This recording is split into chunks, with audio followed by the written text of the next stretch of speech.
Hello everyone, welcome back to our YouTube channel. तो आज हम बात करेंगे लॉ ऑफ डिमांड के बारे में। लॉ ऑफ डिमांड क्या है, डिमांड कर्व क्या है और एक्सेप्शंस क्या है। तो जैसे हम लोग देख सकते हैं इधर, what is law of demand. तो the law of demand is one of the most fundamental concept in economics. It works with the law of supply to explain how economies allocate resources and determine the price of goods and services that we observe in everyday transaction. तो ये कैसे help करता है? ये help करता है कि जो लॉ ऑफ सप्लाई है उसके साथ लॉ ऑफ डिमांड वर्क करता है और अपन को हेल्प करता है जितने भी डिफरेंट गुड्स एंड सर्विसेज हैं उनकी प्राइस तय करने में, कि एक पर्टिकुलर गुड्स की सर्विसेज की क्या प्राइस होनी चाहिए उसको डिटरमाइन करने में हेल्प करता है। और जो इकॉनमी है जहाँ पे सारी इकोनॉमिक एक्टिविटीज़ चल रही हैं वो अपने रिसोर्सेज को कैसे एलोकेट करेंगी उनको एक आइडिया मिलता है लॉ ऑफ डिमांड से। तो लॉ ऑफ डिमांड स्टेट करता है कि quantity purchased varies inversely with price. तो इसको ऐसे समझेंगे कि law of demand is relationship between price and quantity. So price अगर किसी चीज़ की आप बढ़ाओगे तो लोग उसकी क्वांटिटी कम डिमांड करेंगे, और अगर प्राइस किसी चीज़ की कम कर दोगे लोग उसको ज़्यादा उसकी क्वांटिटी डिमांड करने लगेंगे। यानी बेसिकली किसी चीज़ की आप प्राइस बढ़ाते हो लोग कम खरीदेंगे या कम मांगेंगे, यूज़ करेंगे, और किसी चीज़ की प्राइस कम कर देते हो तो लोग उसे ज़्यादा यूज़ करने लगेंगे। फिर उसके बाद जो सबसे इम्पॉर्टेंट चीज़ है वो अपने को देखना है कि डिमांड का जो कर्व होता है। तो इधर हम प्राइस रखेंगे और एक तरफ क्वांटिटी रखेंगे। तो लेट्स से इसको 10 रुपये मान लेते हैं, इसको 20 मान लेते हैं, इसको 30 मान लेते हैं, और इसको 5 मान लेते हैं, इसको 10 मान लेते हैं, इसको 15 मान लेते हैं। ठीक है। तो अब जैसे कि देखेंगे अगर कोई प्रोडक्ट की प्राइस 30 रुपये तो लोग सिर्फ 5 ही यूनिट खरीद रहे हैं। फिर इसकी प्राइस अगर 20 रुपये होती है लोग उसकी 10 यूनिट खरीदते हैं। फिर अगर उसकी प्राइस कम करके 10 रुपये कर दी जाती है तो लोग 15 यूनिट खरीदने लगते हैं। तो इससे ये पता चल रहा है कि प्राइस जैसे जैसे कम हो रही है यूनिट बढ़ रही है, या आप अगर उल्टे बोलो तो प्राइस जैसे जैसे बढ़ रही है वैसे वैसे यूनिट कम हो रही है। तो इसी को अगर हम ग्राफ में डाल दें तो इसको हम लोग डिमांड कर्व बोलते हैं।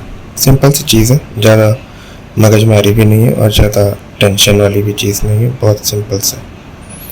फिर डिमांड की जब पढ़ाई करते हैं तो पिछले वीडियो में ये मिस हो गया था, बट ये भी नहीं कह सकता मिस हो गया था, मतलब ये दोनों वीडियो में कवर की जा सकती थी। तो मैंने सोचा वो वीडियो लंबी हो रही थी तो इसी में कवर करते हैं। तो हमें जानना होगा डिज़ायर, वांट और डिमांड में डिफरेंस होता है। ठीक है। तो डिज़ायर एक ऐसी चीज़ होती है जो आपको कोई भी चीज़ खरीदने का, लेट्स से आपको इच्छा जाग गई तो वो इसको डिज़ायर बोल देंगे। वांट हो गया मतलब बहुत ही ज़्यादा, मतलब होता है ना कि नहीं मुझे ये खरीदनी है, अब मैं इसके लिए कुछ करता हूँ, देखता हूँ, कुछ रिसोर्सेज सोचता हूँ, बट मुझे खरीदनी है। बट डिमांड तब होगी जब इसके लिए आपके पास पैसे आ जाएंगे और आप खरीदने लायक हो जाओगे। तो इसको एक एग्जांपल में समझते हैं। वो लड़के जो भी कॉलेज वाले जा रहे होंगे, स्कूल में होंगे, उनके लिए ये बहुत मैं भी रिलेट कर सकता हूँ। लेट्स से आपको एक बाइक खरीदनी है, आप क्लास 10 में हो, आपको बाइक खरीदने की डिज़ायर है कि मैं जब 12th में जाऊँगा या कॉलेज फर्स्ट ईयर में जाऊँगा बाइक खरीदूँगा, ये डिज़ायर है। 2 साल तक ये आपकी डिज़ायर ही रही कि नहीं मुझे बाइक खरीदनी। फिर आप स्कूल से कॉलेज में जाते हो और अपने पिताजी को बोलते हो नहीं मुझे बाइक खरीदनी ही है, मैं बिना बाइक के कॉलेज नहीं जाऊँगा, मुझे बाइक की बहुत ज़रूरत है, कॉलेज बहुत दूर पड़ता है। स्कूल तक तो ठीक था, कॉलेज दूर पड़ता है, तो आप एक रीज़न भी दे रहे हो कि नहीं चाहिए, और आपकी फीलिंग भी है, आपको इस चीज़ की ज़रूरत भी है, आप कह रहे हो। अगर लेट्स से बाइक खरीदने के लिए आपके पिताजी ने आपको पैसे दे दिए, तो क्या हो गई, ये डिमांड हो गई। यानी एक इच्छा जो पूरी होगी कि नहीं होगी नहीं पता, बस एक इच्छा सी है, वो डिज़ायर कहेंगे। जो चीज़ ऐसी है जो लगता है कि नहीं हो सकती है पूरी, जिसकी प्रोबेबिलिटी आपको लग रही है होने की, तो उसको वांट कहेंगे, और जो आप खरीद सकते हो पैसे दे के उसका डिमांड कहेंगे। फिर एक क्वेश्चन लोग पूछते हैं कि यार लॉ ऑफ डिमांड इम्पॉर्टेंट क्यों है। तो जैसे कि पहले हमने देखा ना कि लॉ ऑफ डिमांड को लॉ ऑफ सप्लाई के साथ पढ़ते हैं, तो लॉ ऑफ सप्लाई आने वाले वीडियोस में आपको मिल जाएंगी क्या होती है, बट अभी के लिए डिमांड सोचते हैं।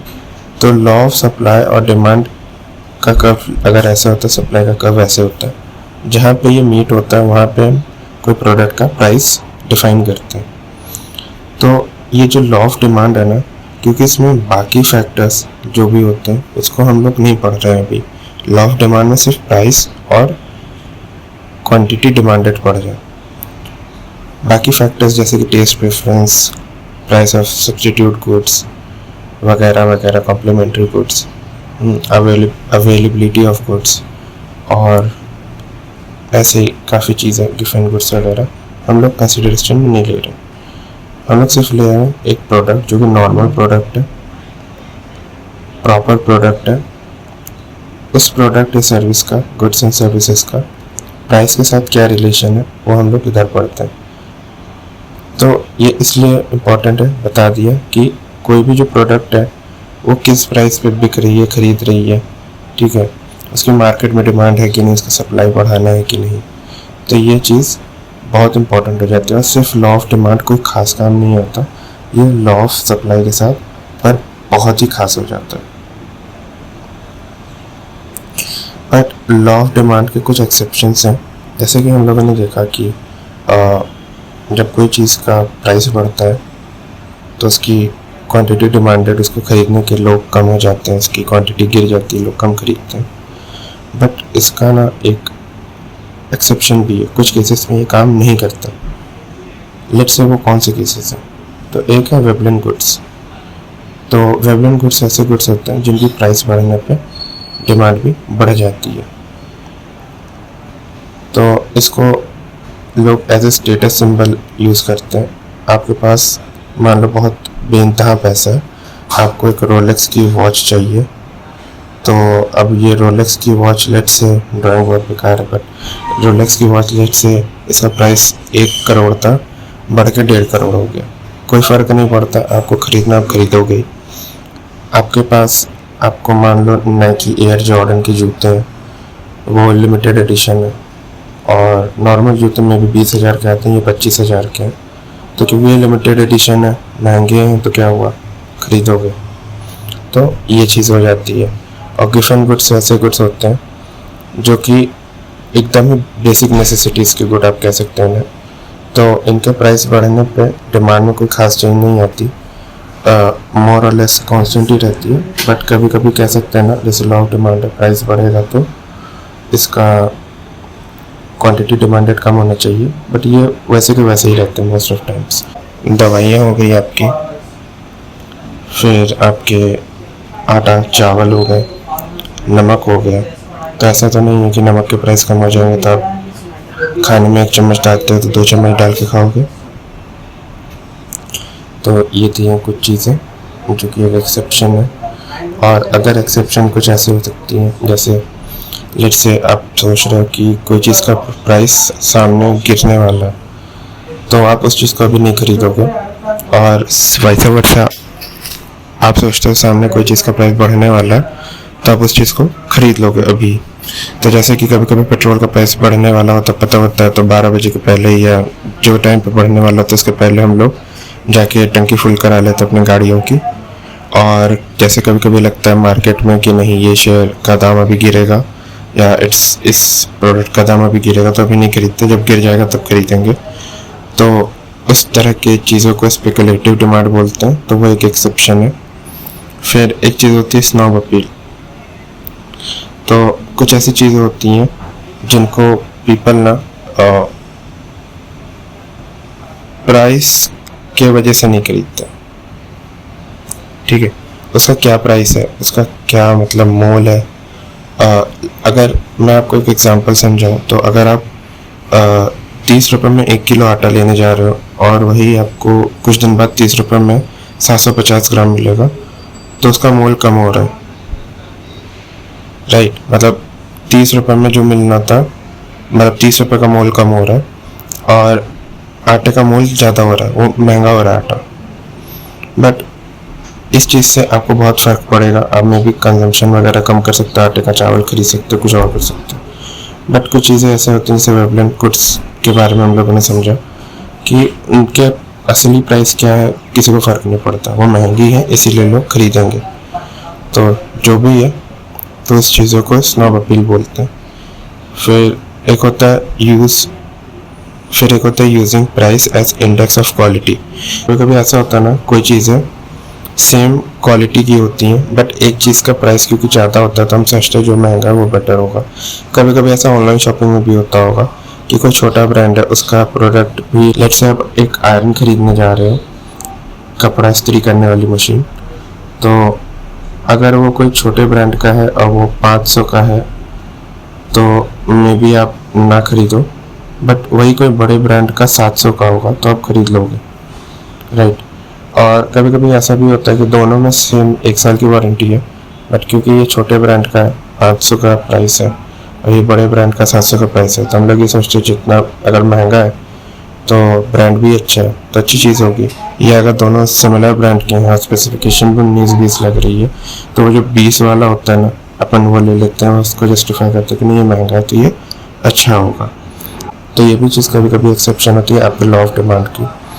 तो पता चल गया लॉ ऑफ डिमांड कोई नियम कानून नहीं है, ये लॉ का पार्ट नहीं है, मतलब हाँ कानून की किताबों वगैरह का पार्ट नहीं है, जुडिशरी का पार्ट नहीं है, ये इकोनॉमिक्स का पार्ट है। तो इससे हमें पता चल गया कि कैसे क्वांटिटी डिमांडेड एक गुड्स की रिएक्ट करती है प्राइस के प्रति। तो प्राइस जैसा होगा वैसे गुड्स की डिमांड होगी सर्विसेज की। सो इन दोनों का रिलेशन लॉ ऑफ डिमांड था, हम लोगों ने जान लिया। मिलते हैं फिर अगली वीडियो में। अगली वीडियो में हम लोग सप्लाई सीखेंगे, तो तब तक बाकी चीज़ें सीखते रहें। Thank you. और हाँ, मैं देख रहा हूँ यार आप प्रेजेंटेशन टाइप की वीडियोस में लाइक नहीं दे रहे, मतलब व्यूज़ नहीं आ रहे।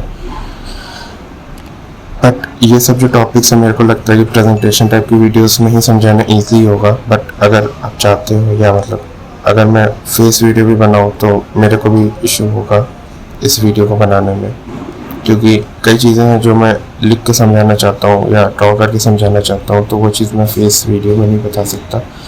तो इसीलिए ये इस तरह की वीडियोस आ रही हैं। इस वीडियोस में भी लाइक और शेयर करते रहो यार। मिलते हैं अगली वीडियो में। बाय।